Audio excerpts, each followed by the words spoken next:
আমি মানব আমাৰ সকল সৌন্দৰ্য শক্তি ত্ৰুটি আৰু দুৰ্বলতাৰ সৈতে অস্বাভাৱিক কেতিয়াবা অনাকৰ্ষণীয় নহয় হয়তো আমাৰ মাজত কিবা এটা আছে অসাধাৰণ কথা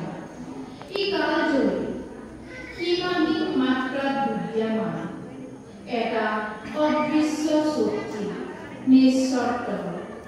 প্ৰেমৰ অদৃশ্য ৰছীৰে সংযুক্ত এইটোৱে হৈছে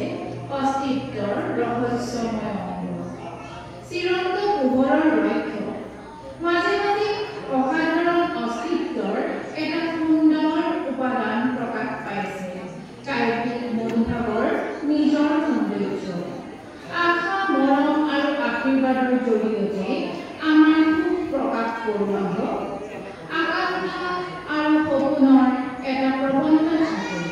কবিতা সংগীত আৰু শিল্পকৰ্ম